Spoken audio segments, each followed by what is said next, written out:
रात्रीचे 8 वाजले होते. संगीता स्वयंपाकघरात रात्रीचे जेवण बनवत होते.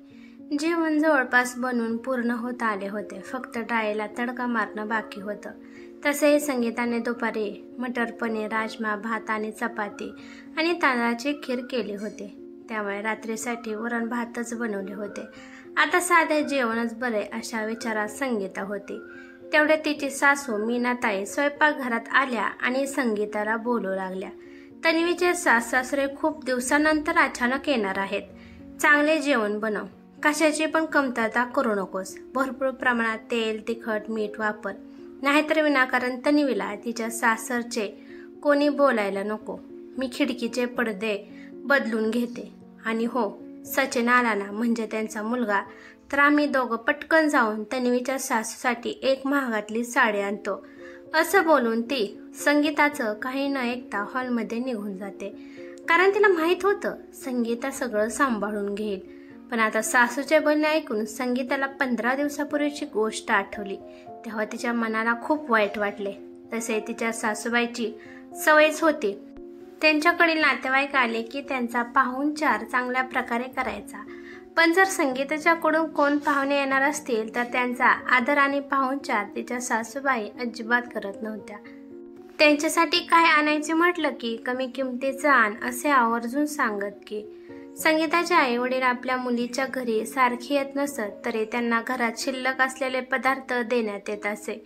अशा गोष्टी आठवल्या की संगीताला खूप वाईट वाटत असे. पण ते काही बोलता सहन करत होते. पण मागच्या वेळेस तर सासूबाईंनी हद्दच केली. एका सकाळी संगीताचे आई वडील कोणालाही न सांगता आले होते. तेव्हा सुनाकडच्या पाहुण्यांना पाहून सासूबाईंच्या चेहऱ्यावर 12 वाजले. सकाळचा स्वयंपाक झाला होता. नंतर ह्यांच्यासाठी मस्तपैकी स्वयंपाक करण्यासाठी संगीता तयार झाली. तिचे आई वडील आले म्हणून ती खूप खुश होती. तिने त्या दोघांसाठी जेवण बनवण्यासाठी घेतले. पण तोपर्यंत किचनमध्ये संगीताची सासू मीनाताई आली आणि ती संगीताला म्हणाली की हे बघ, आपल्या सगळ्यांचं जेवण झालं आहे, तर काय सकाळचे शिल्लक आहे का? संगीता म्हणाली की सकाळची थोडी बटाट्याची भाजी आहे आणि थोडं वरण भात चपात्या आहेत. मग संगीता म्हणते मी त्यांच्यासाठी दुसरं काहीतरी बनवण्याचा विचार करते, कारण का एवढी बटाट्याची भाजी आणि वरण भात पुरणार नाही. असं म्हटल्यावर मीनाताई तिच्यावर पिसळल्या आणि म्हणाल्या, वेडी आहेस का काय? त्यांच्यासाठी दुसरा स्वयंपाक कशामुळे करायचा? तेल, तिखट, मीठ कशाला वाया घालवायचं? रात्रीचं काय शिल्लक असेल तर ते गरम करून दे आणि बटाट्याच्या भाजीमध्ये गरम पाणी करून ओत आणि भाजी वाढव. आणि डाळीला बी तसंच कर, ती पण वाढव.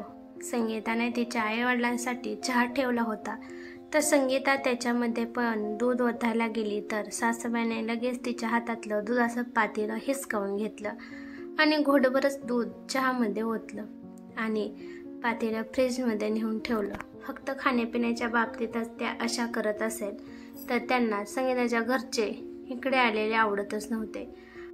आई लगेच जायचं म्हणत होती म्हणून संगीता सासूबाईला म्हणाली की सासूबाई, माझी आई खूप दिवसातून आली आहे. मला वाटत आहे की तिच्यासाठी आपण एक छान साडी घेऊ. अगं, वेडी झाली आहेस का काय? घरात एवढ्या साड्या पडून असताना दुसरी साडी कशाला घ्यायची? त्यातीलच एक साडी घे. मीनाताई जबरदस्तीने संगीताला घेऊन गेल्या आणि त्यांच्याकडे भरपूर साड्या होत्या आणि काही साड्या खूप चांगल्या होत्या. परंतु त्यांना त्या साड्यामध्ये सगळ्यात कमी प्राईजची साडी काढली आणि म्हणाले की ही साडी तुझ्या आईला दे. संगीताला खूप वाईट वाटले, परंतु नाईलाजाने संगीता गप्प बसली. पण ते जर मुलीच्या सासरचे कोणी येणार असेल तर त्यांना पूर्ण सन्मानाची वागणूक दिली जायची. आज सुद्धा मुलीच्या सासरे येणार म्हणून तिच्या सासूने संगीताला चांगले जेवण बनवायला सांगितले, चांगली साडी आणायलाच ठरवलं. तसं तर मीनाताई सगळ्या गोष्टीसाठी संगीताबरोबर चांगली वागत होती. पण काय माहीत संगीताच्या घरची गोष्ट आली की त्यांचे वागणे बदलत असे. हा विचार येता संगीताच्या डोळ्यात पाणी आले. बोलताना कुणाच्या सहनशक्तीचा अंत पाहू नये तसं संगीताची सासू संगीताच्या बाबतीत करत होती. ती बोलत नव्हती म्हणून तिच्या मनाविरुद्ध स्वतःला हवं तसं ती सासू वागत होती. संगीताच्या माहेरच्यांना अपमानित केल्यावर संगीताला दुःख होत होतं. पण आज माहीत नाही संगीतामध्ये कुठून हिंमत आली आणि ती आपल्या डोळ्यांच्या अश्रू पुसत हॉलमध्ये आली आणि खिडकीचे पडदे बदलत असलेल्या आपल्या सासूला बोलली, आई, तन्वीचे सासरे कधीपर्यंत येणार आहेत? कारण जेवण तर जवळपास तयार आहे. हे ऐकून संगीताची सासू म्हणाली की अगं, आताच तर मी तुला सांगून बाहेर आली, लगेच जेवण तयार पण झाले.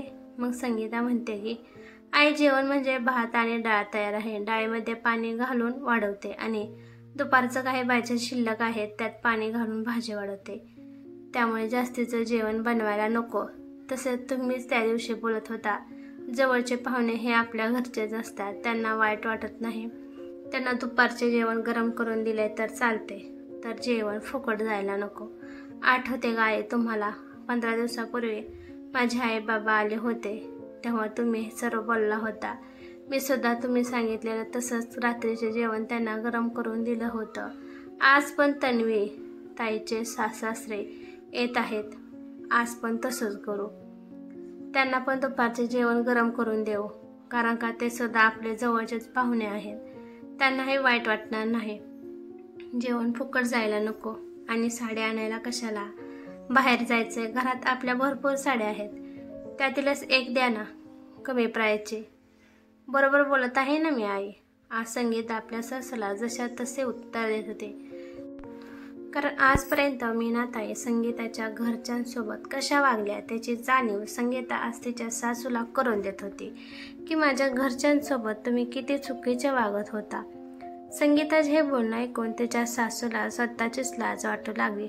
तिची हिंमत झाली नाही की संगीतासमोर मान वर करून बोलण्याची, परंतु स्वतःची चूक समजून सुद्धा ती स्वतःची चूक मान्य करायला तयार नव्हत्या. मग संगीता सुद्धा जेवण बनवणार नाही ह्यावर ठाम राहिली.